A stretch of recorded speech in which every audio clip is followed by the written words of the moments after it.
Hey, how's everybody doing? We're back. We're live on Substack, YouTube, and Odyssey. Would love for people to watch on Odyssey and Substack. I'm getting a lot of subscribers on Substack, so that's cool.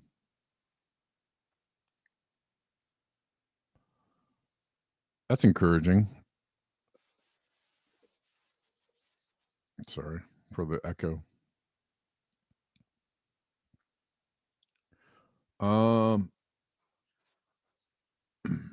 Yeah, so that's cool. It's encouraging. I feel like I can trust those numbers a little more. I feel like the subscribers I get on Substack are gonna, stay showing up and hopefully stay seeing my posts. And that I can like routinely engage with the subscribers on Substack, which I don't think. I mean, I have like so many subscribers on both YouTube and Twitter and everywhere else, and like,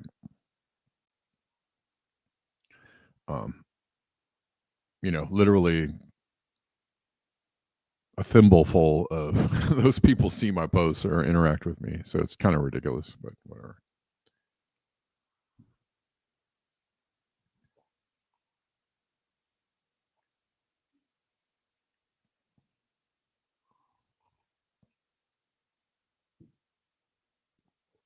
All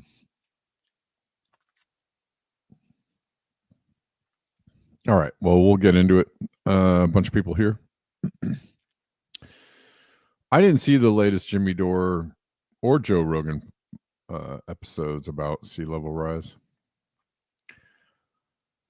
I don't know. Maybe I'll go watch him. I don't know. Maybe I'll watch him and we'll have a show and we'll talk crap about it. I don't know. It's the same stuff every time. It's the same.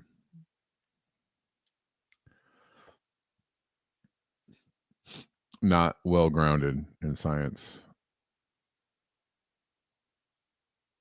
Posing as open minded, which is fine. I'm, open minded. Please be open minded. It's cool if people want to question climate change and all that, but like, I don't know. When people do it, they generally tend. The funny thing is, here's the funniest thing, especially about Joe Rogan, is a few years ago.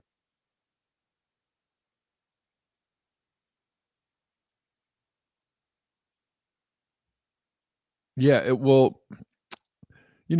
Joe Rogan tends to. So he'll have opposing views on, but not at the same time, right? He's not going to have like debates on his show. I don't know when the last time he's had like an actual climate scientist, but like at one time, Joe Rogan totally believed in climate change, totally understood the science. And this was, I'm going to say at least 10 years ago, if not 5 years ago. So, the time when Alex Jones was on a show, like the last time Alex Jones was on a show, which was like 3 or 4 years ago, Joe Rogan totally asked, Joe Rogan was fact checking Alex Jones. So maybe this wasn't the last time, but there was a famous episode of Joe Rogan and Alex Jones where he was fact checking Alex Jones all the way through the show. And when they got to climate change, Joe Rogan took the position of there is climate change and fact checked Alex Jones. And Alex Jones completely just like escaped the whole conversation, like completely avoided it. So it's interesting. I don't know. I don't know what he's doing, but at one time, Joe Rogan, believed in the science of climate change and even argued around it or for it. I think it's just fashionable, man. And that's unfortunate. Like people, especially, if anybody read my article, the fashionableness of like anarchy or libertarianism or, the government is bad, take all your energy away from trying to fix what's going on. Like all of that is like not well thought through, and it's just trendy. It's just freaking trendy. So people believe in stuff, but just because other people believe in stuff, and it's like that is like, adds to the stupidity of the times, and nobody knows what's going on. I don't know.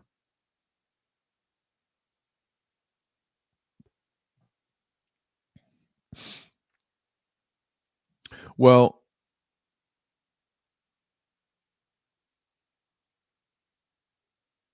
about CO2 caused warming being impossible, but the journal that issued it is paid for by climate realists, climate denier group. Yeah.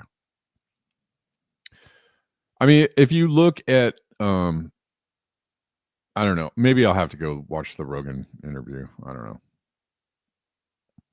know. Maybe not. It sucks though, because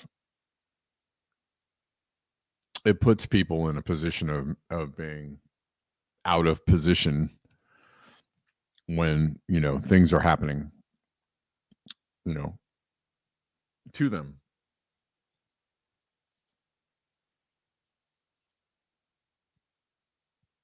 I don't know. Thanks for whoever bought me the coffee. I appreciate it. Thank you.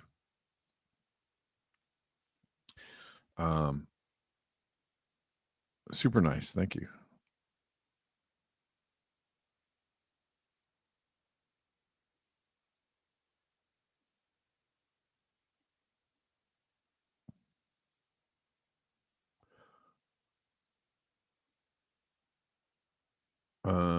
Let's see.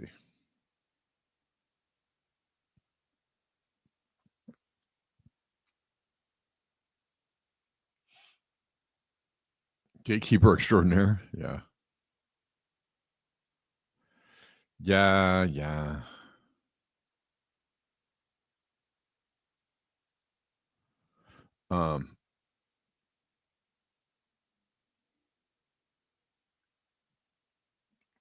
If you're watching on Odyssey, give a holler in the chats. I got the chats up.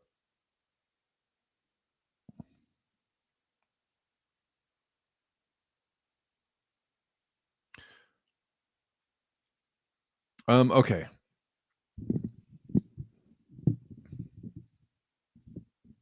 But I don't know what the fascination is for. I get why people distrust the narrative around. I totally get why people distrust the powers that be telling you about something. I get it. The problem is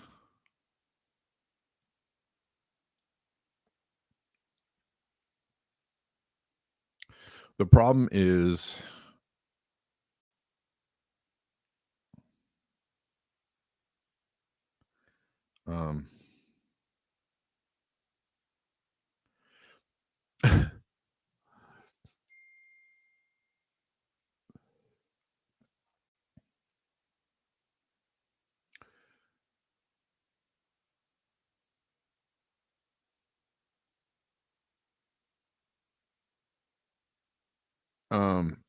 that just people are being misinformed. So, all right.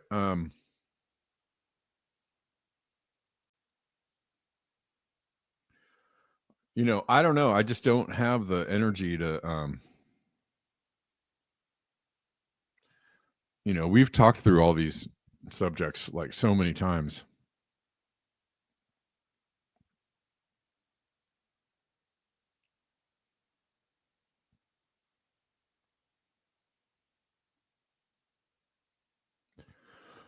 But, if somebody has any questions, I'm glad to go through them.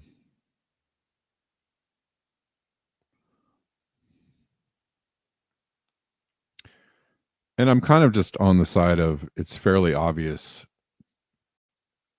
what we're doing to the planet. I think is fairly obvious. The effects it's having are fairly obvious. Like, the simplest explanation I can give is, for decades, climate scientists were saying, well, if it starts getting too hot on the planet, we're going to have these problems, bigger storms, bigger, more extreme weather events, melting ice, et cetera, et cetera, Oh, there, I just saw I'm going to have to bring up a video of a glacier coming down a mountain. Anyways, all of the things that we're seeing, happening if you're paying attention, there is a lot of extreme weather events. There's constant flooding, constant huge storms and cyclones. A lot of places are having issues growing food. That is part of the reason why inflation is happening. Not all the reason, but it's in there. Climate change is in there. I mean, people are experiencing, just calamities all the time. And a lot of that is due to the changing climate. All of those things have been predicted for, as I said, decades by climate scientists. So here they are. And everybody who wants to doubt the science on it is doing somersault backflips, pretzeling their brains into any configuration that they can possibly imagine in order to not look at that particular truth. So I don't know.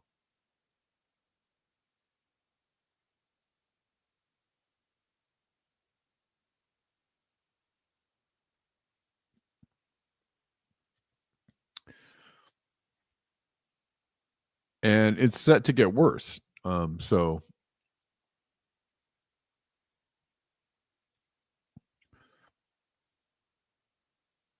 I don't know. We'll see in the next 5 years. Like, I guess it's still at the point where people can deny. Now the fashionable thing, I guess, is even for climate deniers, is to say, well, sea levels are rising, but not that quickly, right?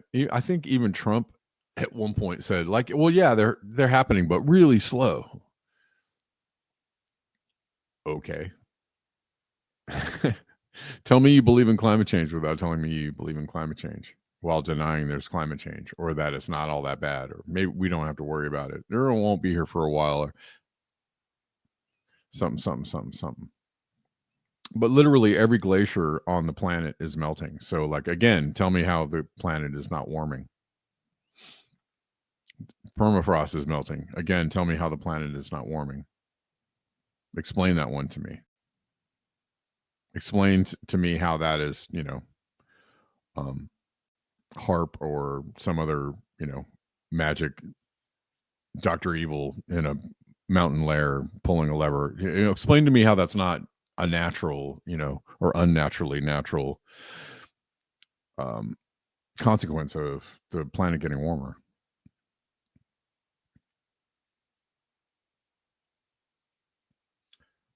Anyways.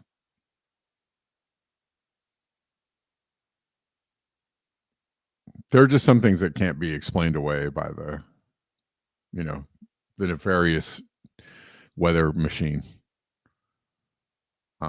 So yeah, Denver, yeah, that and people have been talking about that one for a long time. Southern Ocean holds half of all CO2 emissions accumulated since forever, and our layers of water. Yep. Methane hydrates, yeah. Who's it? Natalia Shakova years ago was talking about the methane hydrates in the Arctic, and that when they start going, it's going to be catastrophic. And we don't have, we have some indications that some are starting to go, but like not on the massive scale that they're expecting.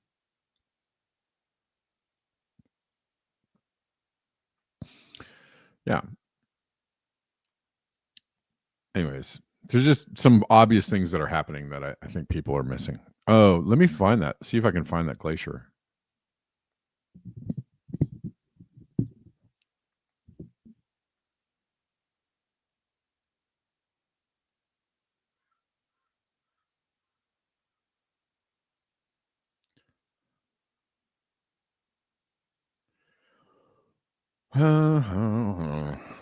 Let's see.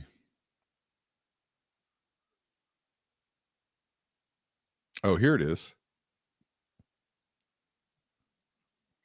On Thursday, a massive section of the Ismoil Samoni Glacier in Tajikistan broke off near Sefadobi village, sliding down a gorge. The ice, about 2 kilometers long, 25 meters high, and up to 200 meters wide, caused no casualties or major damage. Experts warn heavy rain and further calving could trigger floods or landslides threatening nearby farms. Climate change is driving rising temperatures in Tajikistan, which are double the global average and have already caused the loss of over 1,000 glaciers, putting water supplies for agriculture and hydropower at risk. Look at this. It's crazy. Sorry.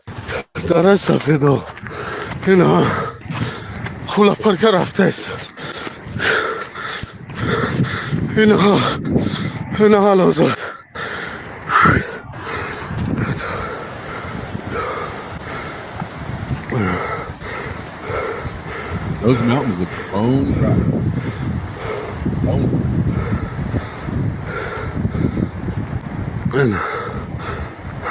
That's wild. It's massive. You know, all the weather machines, evil weather machine people, explain that one to me. Like, just explain that one to me. What is the, who caused that? What, evil, nefarious plot was it to have a glacier slide down, a mountain, have glaciers melting all over the planet? I just, I don't know. It's obviously happening. That's not AI. Nobody made that up.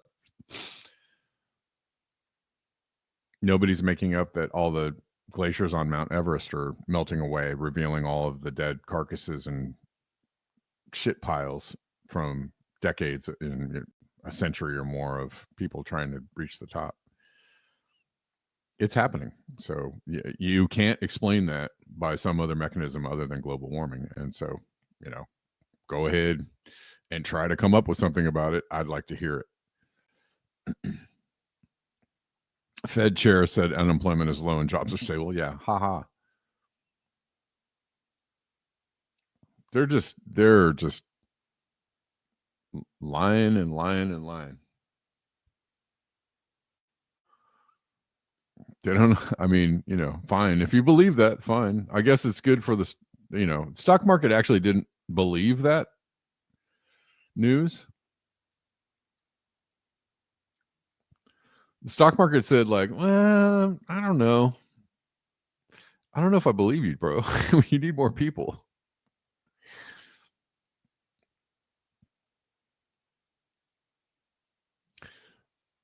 All right, let's look at this. This is interesting. Roy Casagrande. I like this guy. I posted a clip of his in the article that I just posted to Substack. I see this guy come up a lot. And he's very anti-Zionist, and he definitely questions the whole Israel project. So listen to this. This is an interesting, he has some questions about what happened in World War II. And he has a possible theory on why.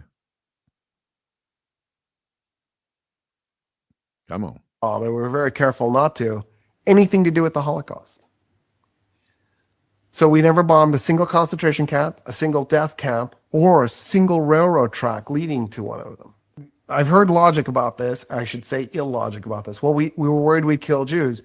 Okay, so don't bomb the concentration camps, because those were just prison slave labor camps, right? There's a high probability the Jewish population could survive that. But the death camps, why wouldn't you bomb the death camps? They're going to die anyway. And maybe if you bombed it, it would give them a chance to run away. And then certainly you want to bomb the trains. Yes, if the train derails, there's a chance that Jews will die, but at least you give them a chance to jump out of the passenger cars, who am I kidding? The box cars, and they could run into the countryside and escape. We never did it. And also another thing to think about was if we blew up that train, that was a train they couldn't use for military purposes. So it served a dual purpose of helping interrupt the Holocaust and at the same time crushing Germany's ability to do warfare. And we never did it. We spared Dachau and Bergen-Belsen and Treblinka and Auschwitz and Paris and Prague and Florence and Heidelberg. And I have to ask the question, why? Why did we not feel the need to drop at least one bomb on something? Like, wait till there's no train on the track and blow up the track. Just interrupt it somehow. And the answer is, I think at the end of the day, we wanted to maximize the Holocaust. We wanted to make it as bad as possible. And I think there were two reasons for it. One, we were still extremely anti-Semitic. So we didn't care that the Jews were being murdered, and we were happy to let it unfold. And the second thing is I think we were Zionist. We were anti-Semitic Zionists, and we wanted to create Israel in part so that we could encourage American Jews to leave. So we thought the way to do this was to make sure the Holocaust was as horrific as possible so that we could convince the world that Israel needed to be created.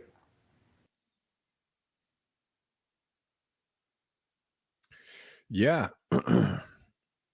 Interesting take. And some pretty good questions. And you can actually, people have a lot more questions about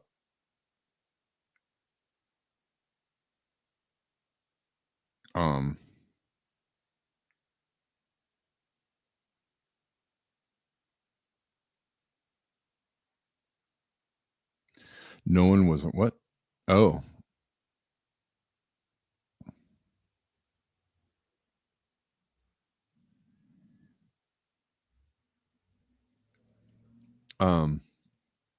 Yeah, he brings up interesting questions about what happened in World War II, which I think there's a lot of people out there that have questions about what happened in World War II. I think it was an international effort, Malcolm. I don't know that it was just the UK.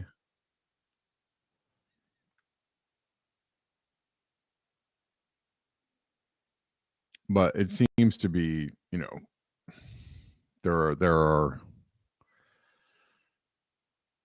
other forces behind the Zionist movement.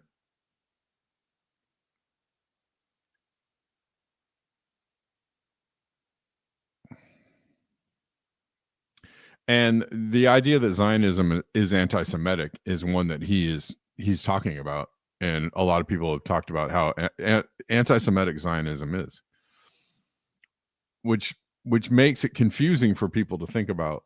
The people that made Israel and the people that run Israel are actually anti-Semitic,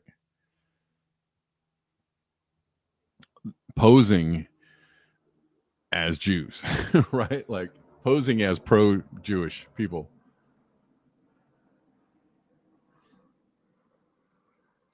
Again, it makes it a very interesting, confusing, nuanced subject to talk about. Kind of like climate change, right? You have to actually kind of know a few things before you can get below the surface, yelling and screaming that everybody does about what's going on.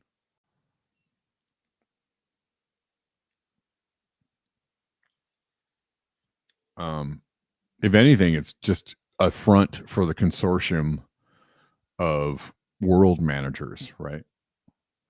The Zionists are just the cabal. We'll call them the cabal, right? And that's all that is.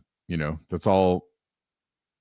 Zionism is just a front, or a piece of the cabal, the network of people that run the world and control things from behind the scenes, and that want to ultimately develop or put into place ultimate technocratic control over literally the entire planet. And they also are involved in a lot of trafficking and blackmail and all that kind of good stuff. Yeah, chicken waffen, sure. Yeah, but explaining that to the just a everyday person who's trying to figure out what's going on, I think more people are getting it. More people are understanding it. But, for somebody who has a very surface level understanding of the situation, it might be like, what? You're telling me they're what? I don't get it. Right? Like, real, like, a lot of Jews are not into the whole project of Israel.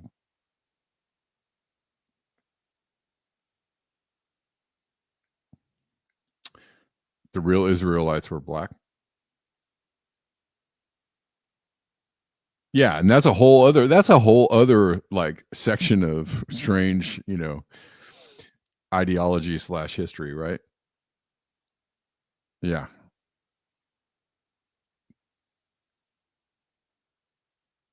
Organ stealing, theft, trading, Palestinians missing kids. Yeah. I mean, they're into some nasty stuff.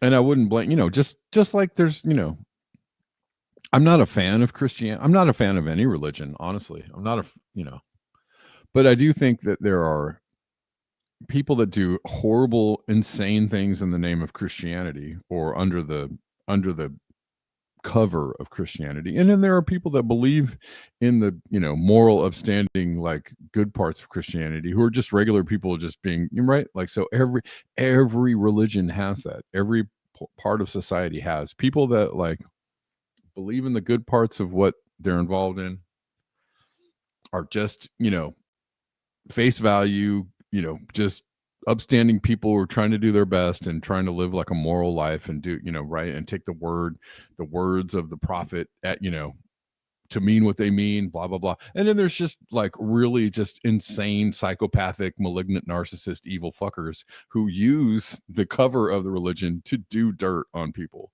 And those, exist in every section of society. That's not hard to understand, I don't think, right?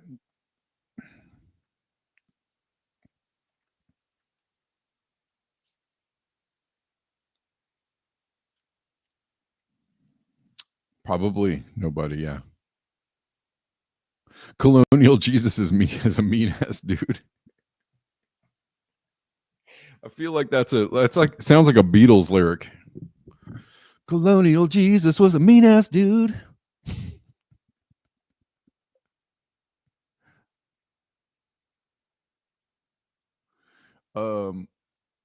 Here's Bill Gates talking about, I don't know. Are we still talking about what Bill Gates thinks about the climate? I guess we are. We are right now.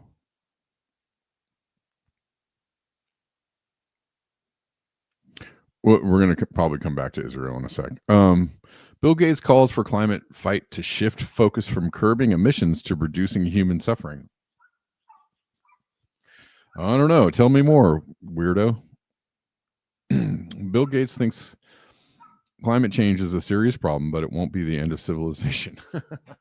He sounds like you're paid for climate deniers on Joe Rogan. He sounds exactly like the paid for climate deniers on Jimmy Dore.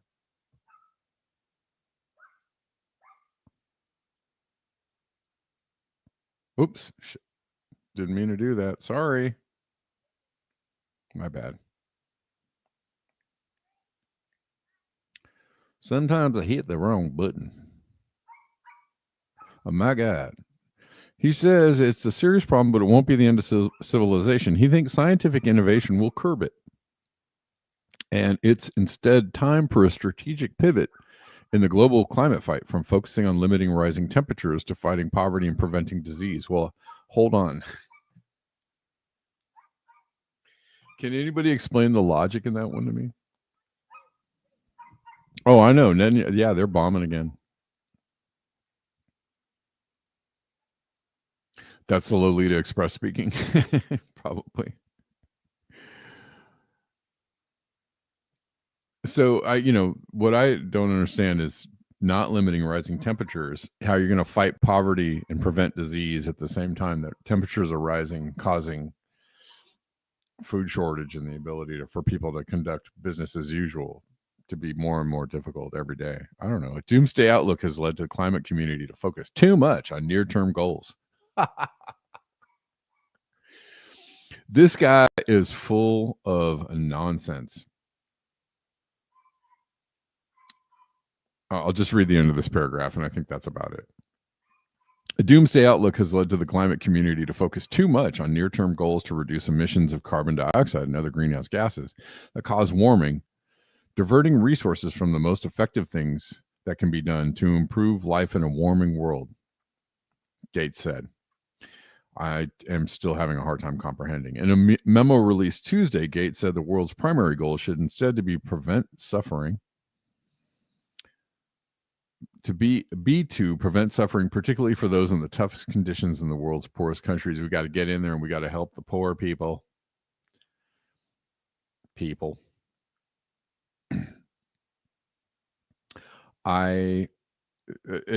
a wonder this dude. I don't, hopefully nobody's listening to Bill Gates on about anything at any time anymore, especially not about vaccines or anything medical. There's no reason for this guy to ever have an audience ever again. And this is a problem for people understanding, about climate change, because goons like this who have platforms, who have wide-ranging platforms, huge, amounts of money to throw at media and social media and wherever, are able to put out like ridiculous nonsense information about climate change or what it means to people in the future and what it's going to mean. It's unfortunate.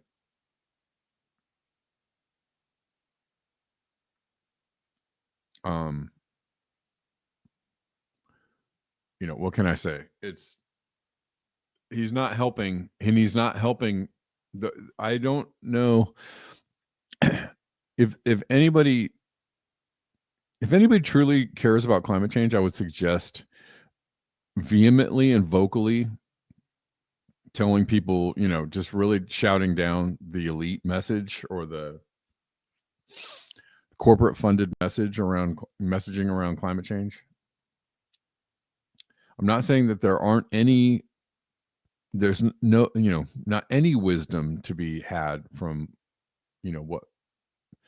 what people in these positions are saying. I'm just, they might once in a while mouth the words. It's just like people in Congress, like every once in a while mouthing the words that make you feel like, oh, he gets it. Oh, she's on the case. She's on my side. They're professional liars, and they're very good at manipulating people and very good at making you think that they care. And they don't. They really don't care. They're not leading the charge on climate change. They're not helping on climate change. They're certainly not helping the messaging. And that's the point that I want to put across, is that, all of the people who supposedly, rich and famous people who supposedly care about climate change are actively damaging people's understanding of climate change, because they're turning everybody off from even, we're at a point now where a lot of people have just been like, that's stupid. I don't, plenty of people do understand climate change, understand that it's happening.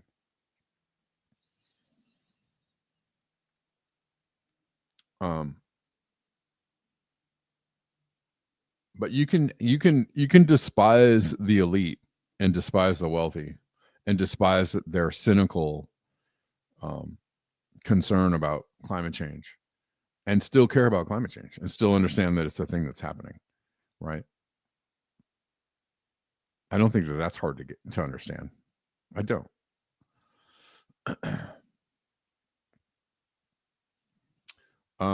I don't know. I have to play this because this woman is talking about, people have a hard time making ends meet in this economy, especially in this economy when things are so bad. And I hate, there's just a lot of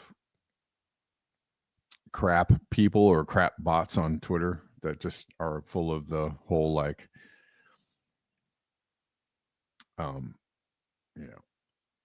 I don't care about my sister or my brother because I've been told that they're all stealing from me.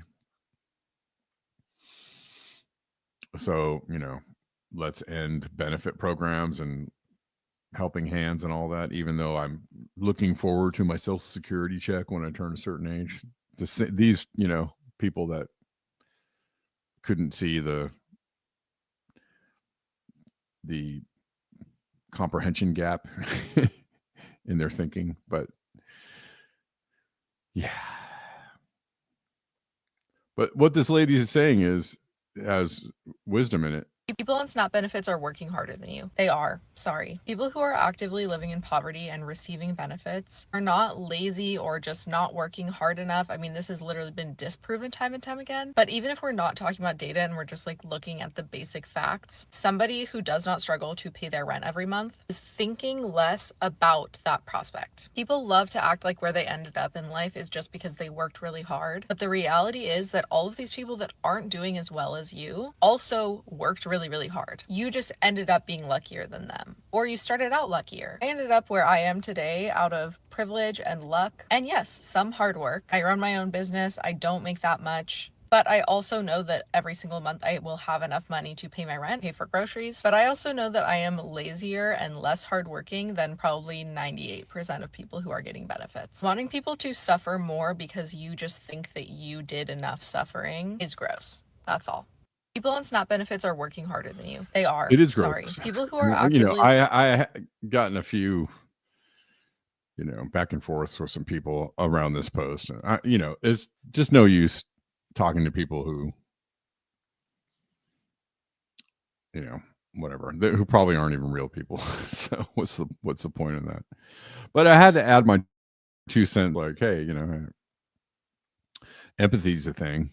The funny thing is like when I talk about, when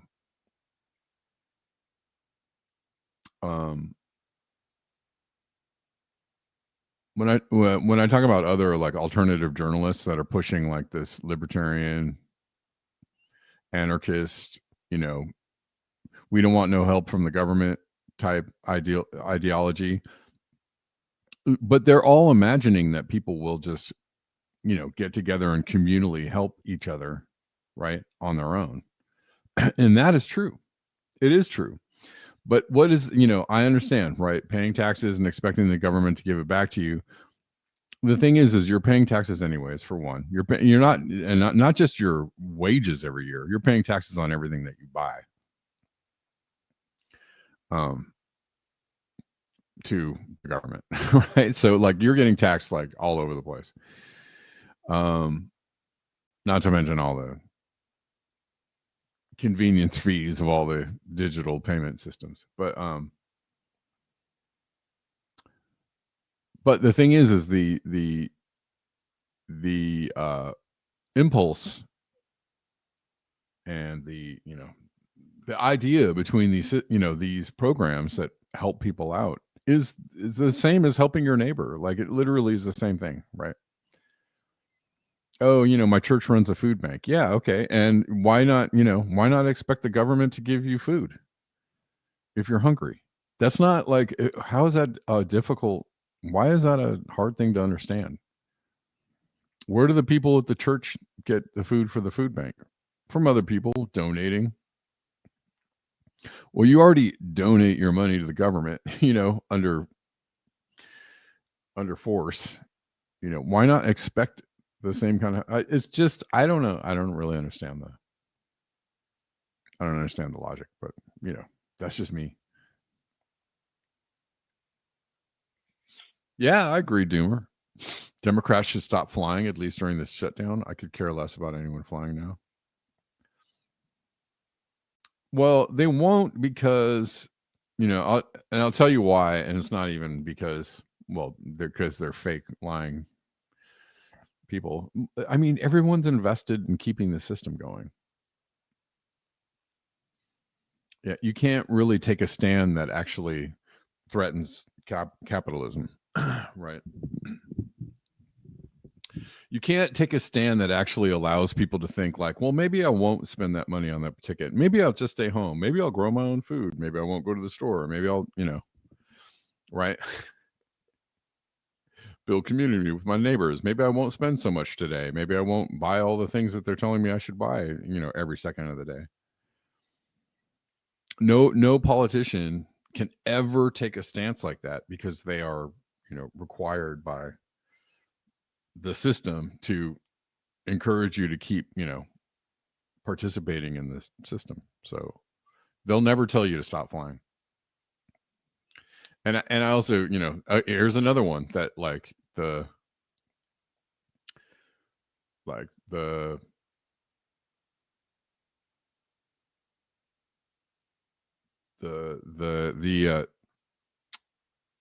conspiratorial, alternative journalists are on to is, they don't want you to fly anymore. That's just not true. It's not true at all. They don't care about it being safe. They don't care about your safety. They don't care about paying people, decent wages enough to make the planes or keep them safe or keep them up in the air. That's true. But they definitely don't want you to stop flying. Are you kidding? That's a huge industry. I mean, it's just bonkers to me to think that oh yeah, we're just going to, destroy a whole industry because of some nefarious idea that, they hate you. Okay. Yeah, they hate you, but they want to keep stealing from you. So why would they kill the golden goose? Why would they stop the treadmill of spending and taxes and taking everything they can from you while you're, trying to do just some basic stuff? They don't want you to stop flying. Bill Gates doesn't want you to stop flying. He thinks, technology is going to figure it out. It's just a weird, but I don't know. If you look at it as a programming, if you look at it as kind of subtle propaganda, like if you look at it as here's a conspiracy. Somebody sat down somewhere and thought about a few different narratives to push out there to make people confused and less likely to take any action or fight back or or really have any understanding of what's going on. Some of those, I don't know, I just some of those things are things that I hear people say and they all echo each other. That's the thing that freaks me out, is they all echo the same message. So I'm like, okay, the fact that there's no dissenters in this message in the alternative news space makes me very, very curious. It just makes me curious. It doesn't mean that I don't believe that there are actual conspiracies. I do believe that. I believe that there's all kinds of things afoot. But, I also think disinformation is, a big one. A big one. Yeah, creative experiments. They want you on a plane while drinking a Coke and buying stuff on your smartphone. Absolutely. Why do you think they built all this stuff? Why do you think that they have, Wi-Fi on a plane? Why do you think that, they stop giving you free drinks and free food and now they just charge you for it? They love it. They're loving it. They need it. If the airline industry went down, do you know what an absolute collapse of the economy that would be? If any industry went down, any major industry went down majorly, it would be an absolute collapse of the economy. It's not necessarily good for them.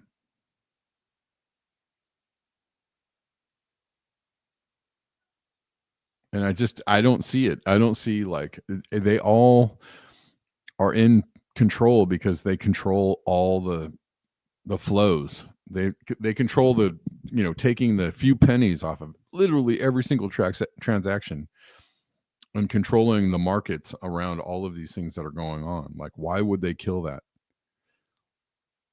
How would that benefit them?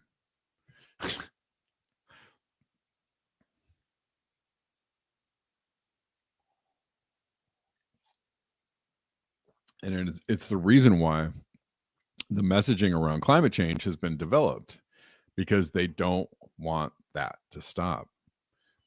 if a real understanding of what climate change was and what it means to the future were understood by the masses, there would be many more people seeking an entire halt to the system as we know it. And they absolutely cannot have that.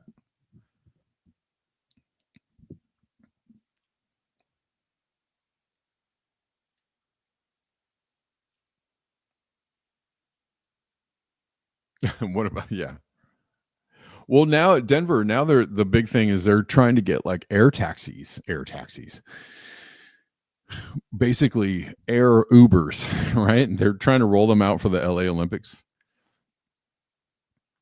And in New York, there's a couple of companies doing this, but that's going to be the next, supposedly. So they're planning on, and they are projecting more flights into the future. They're not projecting less. That's the other thing. You can't have stock prices are based on the future. If there was a plan for an entire industry to go down, or for a dissolving of the trust of being on a plane or getting in a car or whatever it was, like that would kill the future liquidity that is required to keep the stock price up. Like it's a fundamental misunderstanding, and in my opinion intentional scrambling of people's brains around the what actually makes everything go. And it just keeps people locked in like rejection and fear. Oh, it's just all fake. It's all fake, bro. Like there's a lot of shit that's fake, but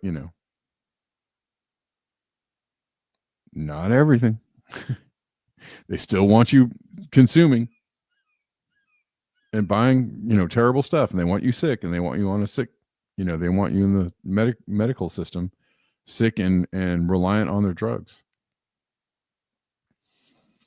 How are they going to, if they intend to kill everybody, how are they going to keep that one going? Explain that one, Professor.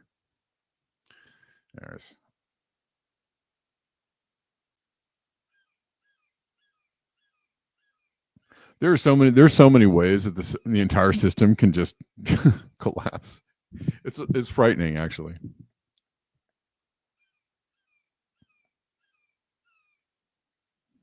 Oh man, we're already late in the show. Here's Dave DeCamp. I read this morning on the U.S. Africa Command website that the U.S. launched 3 more airstrikes in Somalia, and now the dang AFRICOM website is down. Just another day of imperialism. Here's Gavin Newsom telling you how bad Trump is, and everybody's going to be like, oh, Gavin, you're the best. Throne of Blood, which is an interesting handle. Just in case there was anyone dumb enough to not already know, Gavin, the scuzzy slimeball Newsom, doesn't give a shit about the law either. And that is absolutely true. This is a guy telling you that Trump is a criminal while, literally losing billions of dollars in homeless aid. That's just one sector in which they have lost billions of dollars unaccounted, and they don't know, where to go. We don't know. We didn't really track it.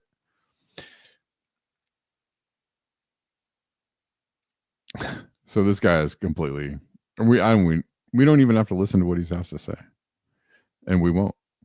The ceasefire agreement, once seen as a promise of peace, has turned into a new wave of suffering and massacres. Israel has repeatedly violated its terms, targeting civilians, shelters alike. None of the promised aid or reconstruction was fulfilled. The ceasefire remains only words on paper, written.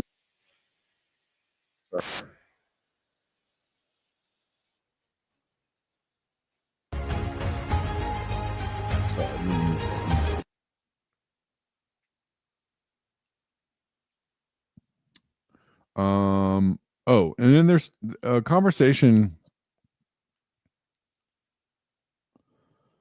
Max Blumenthal was talking about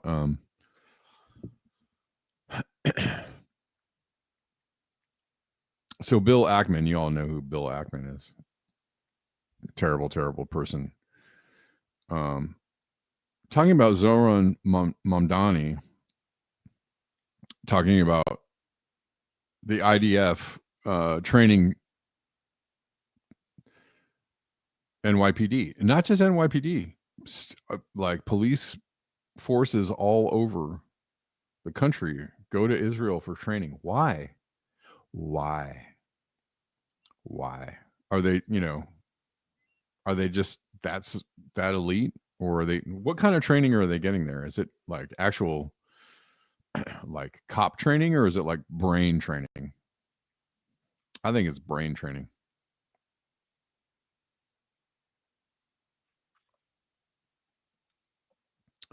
In 2021, Zoran Mamdani claims that the NYPD and IDF work together to oppress marginalized people wherever they may be. Mamdani also says that even though running for office legitimizes the state, he got into politics to fight the apartheid from inside. And okay, I don't know about this guy, but there are a lot of people have questions. But that is a legitimate take, and obviously, it's hard not to run for office and be compromised in some way. It's very difficult. Bill Ackman, I don't know, I guess criticizing that he wants to defund the police to help solve the oppression of the IDF and the New York Police Department working together. I mean, I think it's just weird. I just think that shouldn't be a thing, period. Why is Israel all up in our shit? Why? There's no reason for this. There's no right for them to do this.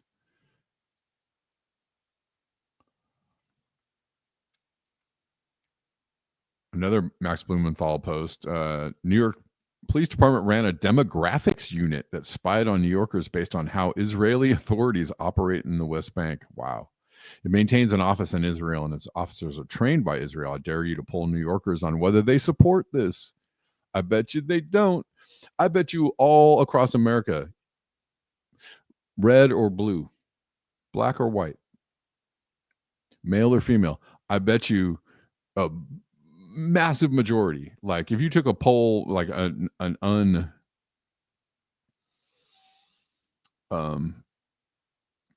whatever, unvarnished, if you can get a poll out there, and I bet if you just pushed a poll on Twitter on whether people support this, I bet that it would be like 99% no, right? Very, very high in the numbers on no, we do not support, if you're just asking just regular people.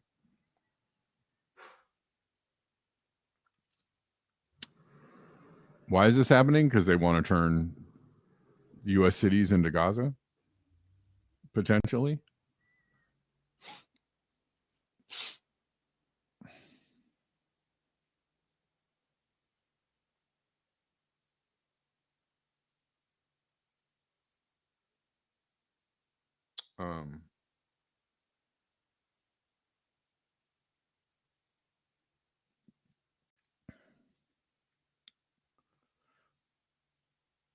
And again, Max Blumenthal says, I love that Mamdani's enemies are making the New York City mayoral election a referendum on NYPD training with a genocidal foreign military and raising awareness about Israel's training of police across the U.S., including in small towns. Again, he asks somebody to poll Americans on whether they want this.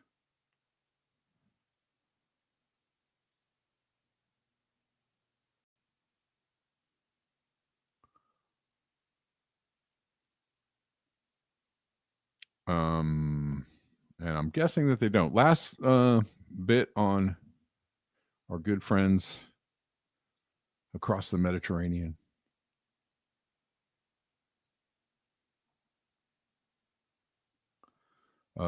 Revealed Israel demanded Google and Amazon use secret wink to sidestep legal orders.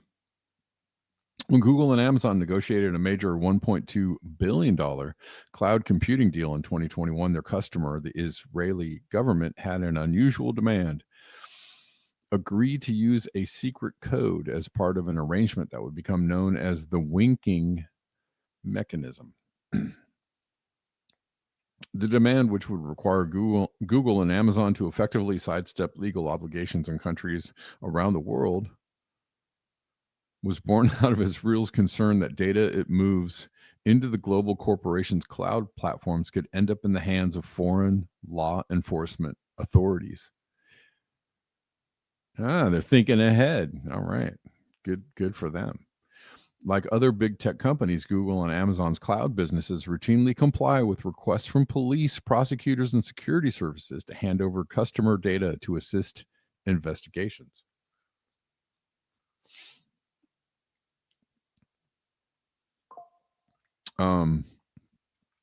This process is often cloaked in secrecy. The companies are frequently gagged from alerting the affected customer their information has been turned over. This is either because the law enforcement agency has the power to demand this, or a court has ordered them to stay silent. For Israel, losing control of its data to authorities overseas was a significant concern. So to deal with the threat, officials created a secret warning system. The companies must send signals hidden in payments to the Israeli government, tipping it off when it has disclosed Israeli data to foreign courts or investigators. To clinch the lucrative contract, Google and Amazon agreed to the so-called winking mechanism, according to the leaked document seen by The Guardian as part of a joint investigation with Israeli-Palestinian publication 972 magazine and Hebrew language outlet Local Call. Based on the documents and descriptions of the contract by Israeli officials, the investigation reveals how the companies bowed to a series of stringent and unorthodox controls contained within the 2021 deal known as Project Nimbus. Both Google and Amazon's cloud businesses have denied evading any legal obligations. Don't you believe it? In the famous words of Desi Arnaz, don't you believe it?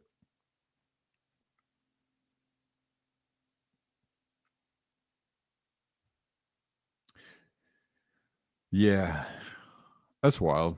That's pretty wild. So there you go. They're worried that they could actually be prosecuted.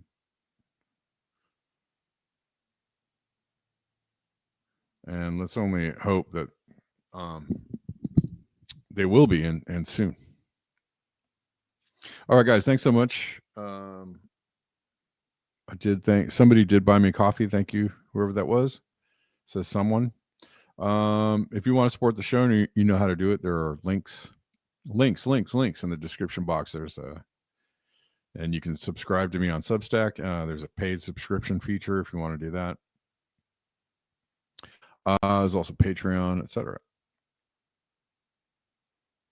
But thanks, guys. Thanks anybody who was watching on Odyssey. Thanks for the Substack folks hanging out. I'll see you tomorrow. Tomorrow is Thursday. We'll do it again at the regular time of 12 p.m. Pacific. Thanks, chatters. I appreciate you. Please like up the video on your way out. Like, share, subscribe, all that kind of good stuff. All right. Beware the bear.